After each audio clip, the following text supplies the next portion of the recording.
606.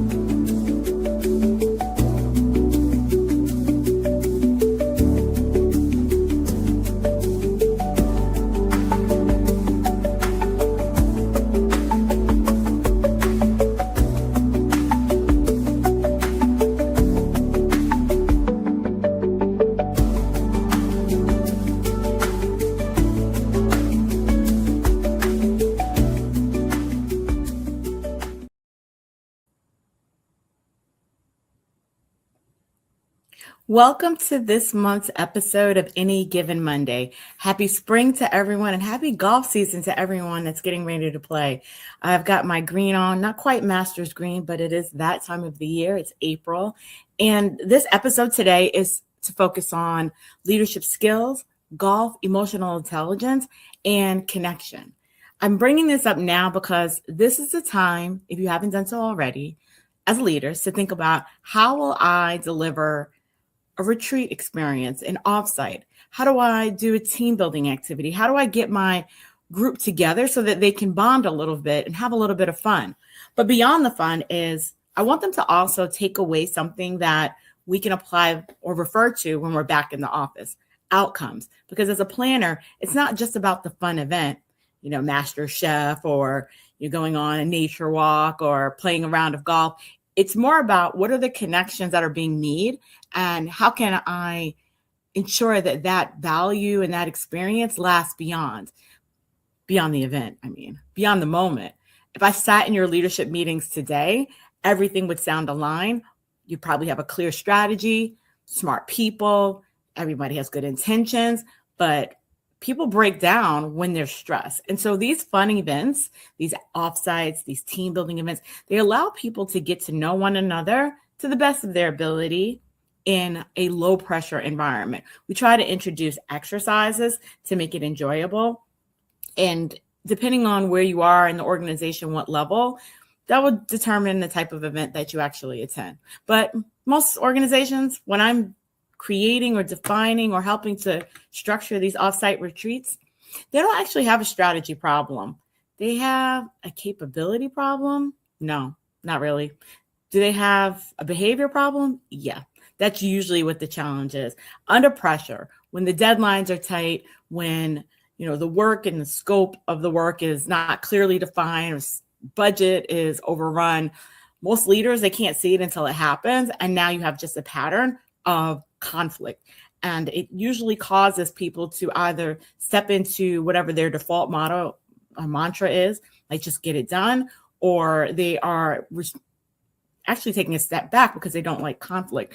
Your job as a leader is to think about how can I create events and activities, and it's not just a training class and sending someone off to some asynchronous learning opportunity or having them sit at their desk for 4 hours, but how can I create intentional spaces for interpersonal connection?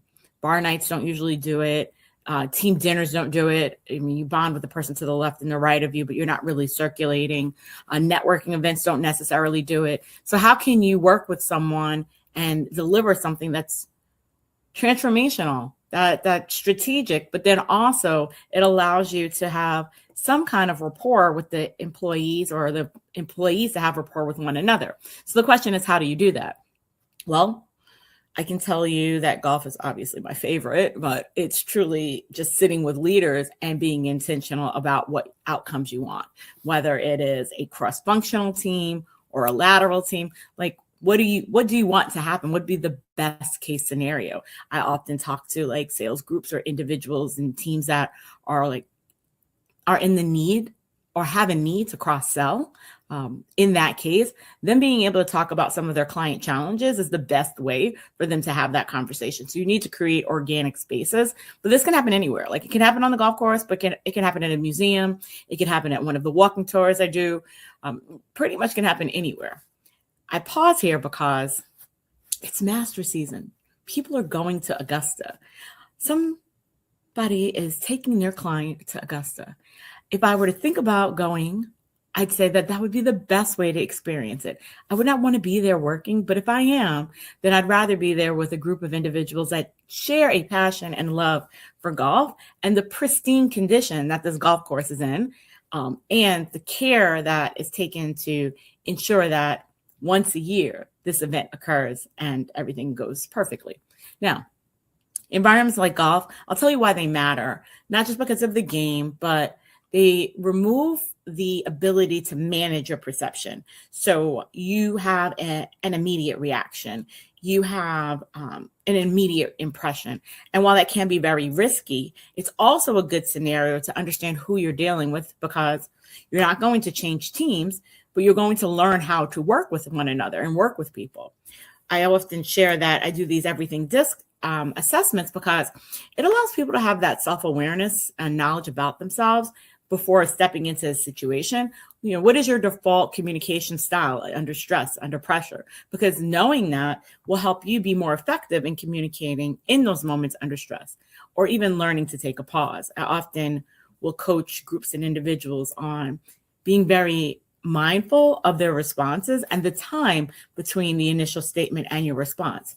Don't send that email immediately. But that's separate and apart from what we're talking about. It is offsite executive retreat planning season. My favorite time of the year, because I get to work with leaders, not just in HR, not just in development, not just the team leads or the VP or EVP. I get to work with the visionary, I call them, because they have a vision for this event. I love organizations and entities and individuals that lead teams and say, I just want my people to work better together. Love those. Those are my favorite, because I'm like, well, what does that look like? How do you know that that's occurring? What metric are you using to measure that they're working better together now? These are very abstract statements. I don't want too much planning around this. I just want them to go and have a good time. Well, how do you know everyone is having a good time? How do you know that in this environment that more is not needed, because people will self-separate and self-segregate based on, maybe they're all in the same department? How do you create intentional moments of connection and networking? It's almost like, I like to make this look effortless, but it's not. It's so I wouldn't even say it's thought-provoking, but it's very much strategic in the sense that I get to sit with the leader. Tell me about the challenges that you're experiencing. Tell me about the opportunities that you're hoping to take advantage of once these team members start working better together. So not to tell you the secret sauce, there's no secrets in that. The secret is in the design of the activity that allows for those outcomes to be realized, and to survey people along the way to make sure that they feel the transformation. So my goal is for people to leave more connected to the mission, more connected to the work, and more connected to each other, to one another, especially in scenarios where the organization is navigating change. I'd say change is inevitable. Change is happening in all organizations, whether it's an ERP implementation, whether it is, entire product line being relaunched or eliminated or being revised, whether it is an entire new business line being addressed or launched, and you need to upsell it, and you need to be able to cross-sell these products to new clients or existing clients because what they're used to is going away, or the way in which you do business is changing. How do you prepare people for those conversations and get them working together? Because that synergy matters. Environments like golf matter, in my opinion, not just because of the game, but because they remove that ability to manage your perception, as I said before. But a quick example of that is that you can watch a leader go from composed to frustrated on one hole. You can watch a person that totally has it together lose themselves in a moment where they had a great expectation.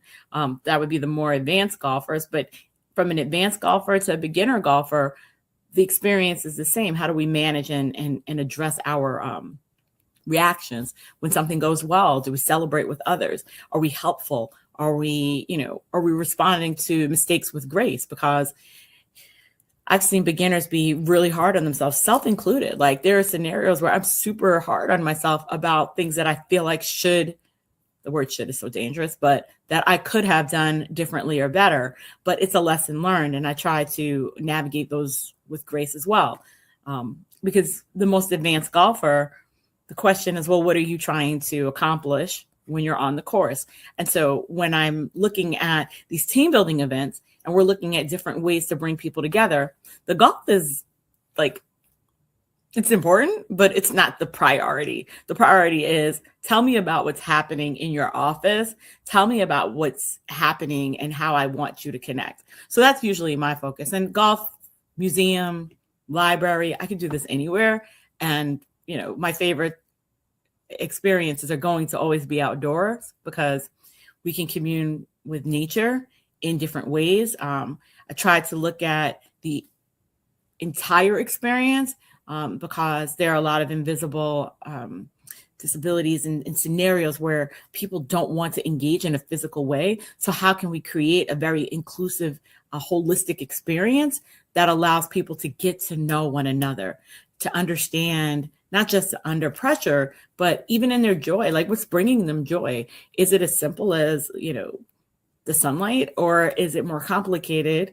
Like I love how the trees bloom. I don't know, but being able to tap into that as part of the observation exercises that we're watching and then hoping to shift in and help embrace and encourage new behaviors. So behaviors can become very visible, but then also plans of action become very visible as well. It allows you as a leader to think about, well, how do we want to navigate these communication gaps? Or if I'm in the space with someone, how can we strategically create more training or more opportunities for these groups to engage?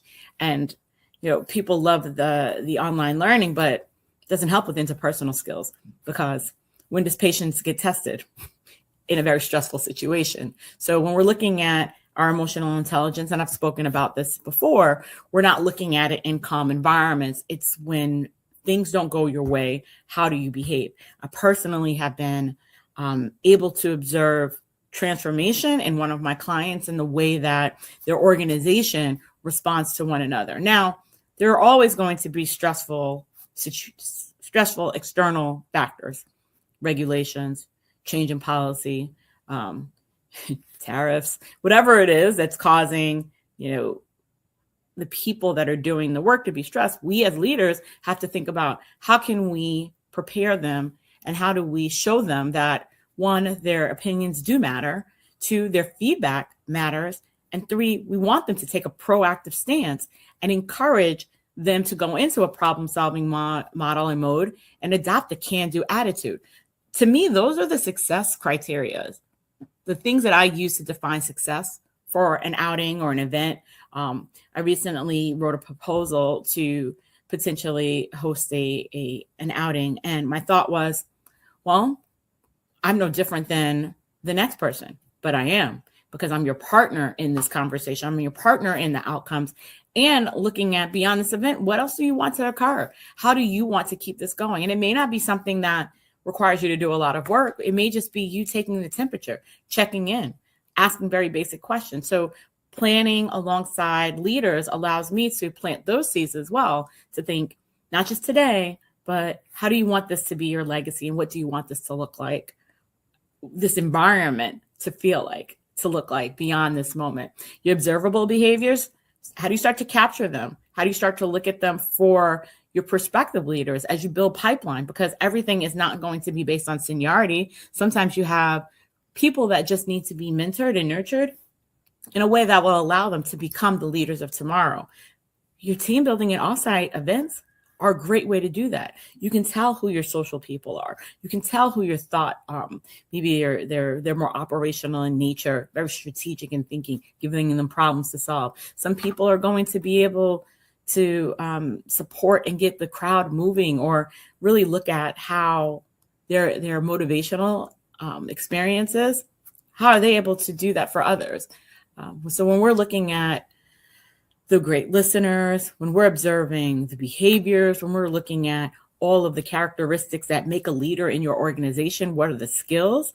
You can use these events as almost a testing ground, pilot, if I would say, to understand how can that translate? How can I use this for pipeline skill development as well? How can I use it to build the skills? How can I use it to identify skills that maybe one person has that they can share with others? Connection is not about rapport. It's not about the rapport. It's not about the way people are able to engage with one another solely. And it's not just likability. I mean, that has some impact and effect. It's whether people trust your reactions and trust how you will show up when things get difficult. Are you just going to save your own tail, or are you going to make sure that the team is covered? Are you the type of person that's trying to solve for the betterment of the organization? Or are you just trying to make sure that you're okay and your bonus is protected and preserved? Who are you in those moments? A lot of that will be uncovered during some of these offsites, and you can make it fun as a leader. You should make it fun as a leader. You can also shift behavior, because if that is what you're prioritizing in your organization, you've incentivized competition and then you expect collaboration. It's very hard to do both, but there are activities and ways that you can train people to work together, to collaborate, but still maintain a competitive spirit in a collaborative sense. And it seems contradictory, but it's not, because golf is a good example where it's an individual sport. It's you versus you. But in some of our team building events, we're looking at how can we make it a communal experience? How do we incentivize a shift in behavior for the betterment of all, where your existing skill can amplify the overall outcome or shift the outcome, because you're contributing what you do well and not trying to do everything. Anyway, that's, for those that play golf, then you have an understanding of that. But those that don't, the appreciation is more in the community built and the lessons learned. Was hosting a panel, and on that panel, we talked about, why do executives play golf? And one of the questions was, do they just do it to close deals? The answer is no. It's to assess character. It's to understand how someone may think, maybe their critical thinking skills, maybe, their risk tolerance, maybe their ability to manage reality versus desire. I desire, my goal is to hit this ball and carry it over this water. But if I know that the best that I could do is 140 shot with this club, is that realistic? So you want someone in your business that is taking, measured risk, or do you want somebody that's not? It depends on your industry. It depends on what you're doing. So when people ask, why do executives play golf? Sometimes it's just to assess someone's character and get to know how they react and decide, is that a tolerable behavior or not? A person can be insanely dishonest, but in certain industries, maybe that's an acceptable thing. It depends. But it's a good baseline for many to evaluate character, to assess temperament. And so the long answer is what I shared. The short answer is to figure someone out, to spend time with them, to get to know them, to know what it's like to work with them. Maybe it's different to play with them, but in your most enjoyable moment, I'd rather work with someone I enjoy working with in those times. So that's a good example. Those are the reasons. So to tie this to business, cross-functional breakdowns, team building events help to alleviate that before they happen. Misinterpretation of tone. Sometimes people don't know that that's your natural disposition. That's how you always communicate, whether it's stressful or not stressful. And so once people get to know that that's just how you show up, or how you communicate, your communication style, there's less conflict, because it's just an understanding of you as a human, the entire you and in your entirety, to the best of your event. To the best of your ability to demonstrate that at an event. And then it's a good way to address challenges where teams don't speak to one another often enough. So there are communication silos or breakdowns. These events are very helpful when strategically planned, or leaders that avoid one another because they have conflict. You can see it. You can tell as a leader when your middle managers are avoiding each other, but they need to be working together. This is an example of where you don't just throw them together and expect it to work out. You find more strategic ways, and we work together to determine what that looks like, to have them see the value of each other's knowledge and information. And it doesn't mean that they have to be in direct conflict or direct connection with each other. It could be other members of the teams, because sometimes the message can come from a different messenger, but it has the same impact because that leader looks beyond themselves and thinks about, well, what is it that I'm trying to accomplish and how can I get there? And it helps to accelerate decision making, because if you're an organization, like when I used to work at Goldman, they love to drive by consensus. Driving by consensus or deciding by consensus is an amazing way to make sure that there's buy-in across multiple departments. The challenge is, if you're not paying attention, sometimes the consensus is not capturing everyone's true insights, and they're just going with what the majority says. So you as a leader have to watch for that, because then it's a missed opportunity to unearth any conflicts or identify where there are risks to your plan or risks to your project, because there's someone that may just not be speaking up. They don't want to be the squeaky wheel. They don't want to be problematic. Your team building events are a great way to start to learn those personalities so that you have that information. And if you're managing an organization of over 1,000 people, then you're really looking to deploy the advocates, the change agents. You're looking to deploy individuals that can really assess and understand the entire landscape of their area or their domain, so that you can get a broader view of the organization and how and what people are feeling generally. So I say that because my sweet spot is organizations between 1 and 600 people, mainly because you have just a different structure. Anything beyond that becomes a different exercise. But for the leaders of small teams and desks or development teams, this is an opportunity for you to think about, how do I want to scale, be strategic, and still extract the insights that my teams bring to the table? Because you have talented people, but are you really capitalizing and using those talents to help move the mission forward and help you accomplish those sales goals or whatever goals you have? You can call it out directly. For the growth stage companies, usually things start to break when you're scaling and it starts to feel harder than it should. If you see that communication is off, or you find that everyone is super busy, but no one's really effective. Most organizations try to solve it by just throwing a team building event out there, or like some mandatory training or mandatory offsite, and the conflict still exists. The issue is behavioral. The questions that are being asked are the difficult ones that people tend to avoid. This is where we can be very impactful, because we design our leadership events differently. It's the environment that we're building. We're looking to create these mini incubators, I'd say, to bring the teams together, not just to connect, but to create conditions where the leaders can see how they actually operate. And in real time, think about, okay, I can take this information. I'm having a good time. They're having a good time.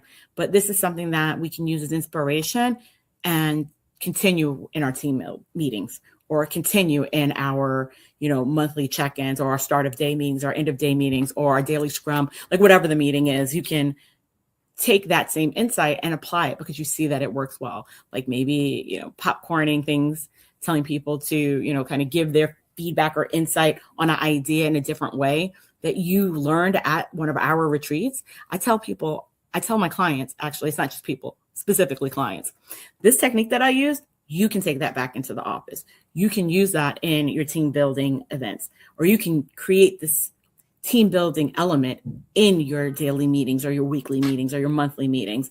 You can use this component of reporting back as a way to check in and check the temperature. Once you see it, then you can change it. But if you're not aware and you have no knowledge of it, then you just don't know that this is a problem. And the team building events are nice, but the offsites, they're the real strategy sessions. They're the real incubators. I'd say it's probably my favorite word, because you're really helping to grow something or shift the environment. Honestly, leadership is not defined by like what you're saying in the meetings. It's how you show up when it counts. I think that when I talk about the golf events, I talk about the outings, I speak about these offsite retreats, the message is the same. Be intentional, with or without me. Starting with an agenda is helpful, but start with a purpose. How do I want people to feel? When I coach groups and individuals, or if I'm just coaching teams, I'm always looking at, well, what is it that you want to accomplish? Like, what would be a great goal by the end of this session? I swear I learned that through ICF. So thank you to ICF for the training and the framework that allows me to be more intentional, impactful with coaching. Grateful for that. Grateful for also being able to apply the change management lens to these dialogues and conversation, because, we are looking at a time where between AI, between the change in the workforce, between multiple generations having different lived experiences, some growing up with technology, some growing up without technology, we're all in one workplace together, and we all need to collaborate and lean on each other to take these insights to move the companies to the next level, move our own firms to the next level, define what the next level is, and just really be more impactful with the time that we're spending with people, more efficient in our time, and just do more with less. That's just the expectation. How can you get your teams excited about that? How do you get them excited about the work? Create team building environments and events. That's what I would say is the easiest way. So if you're not organizing your team to go to the Masters, probably, maybe you are, and you're not planning your own golf outing, maybe you are, and you're looking for a nonprofit to support, I can offer you an opportunity to come support Finer Life Golf Foundation, where I sit on the board, and we are hosting, one of the activities of annual fundraiser is on July 31st. It is at Pelham Split Rock in the Bronx. If you are a company, we'd love to have you buy a foursome, meet some of the kids that we're going to ideally host a small clinic for. We'll have some of the advanced children playing some of the foursomes, not all of them, but we're also looking for just ways to emphasize the importance of mentorship for the next generation of leaders. And so even as you think about building your organizations, I segue back to offsites, think about what mentorship and sponsorship looks like in your organization and how that's being communicated. If you're looking to give back and you want a tax deductible event and activity that allows you to have impact on children in the inner city, then come out on July 31st. We'll actually have to register and sign up. I'll put up the flyer. Take a look. Mentors Matter. Some of those images are from last year and the year before. You can register, scan that QR code. If you can't scan that QR code, take a screenshot of this screen. This is giving you the URL, and actually the QR code is there as well. Please consider coming out and joining us. And then I ask you to tune in next month for our next episode of Any Given Monday. The Masters would have completed. You would have learned a little bit about golf season because it would have started. And that's everything I wanted to share with you. Thank you for tuning in to this episode of Any Given Monday. Next month, we're going to talk about growth and how it changes the team and why when you try to scale, communication breaks down. And I'll tell you more about how executive retreats can support you. But specifically, I'll talk about scaling growth and how to improve the outcomes. Thank you.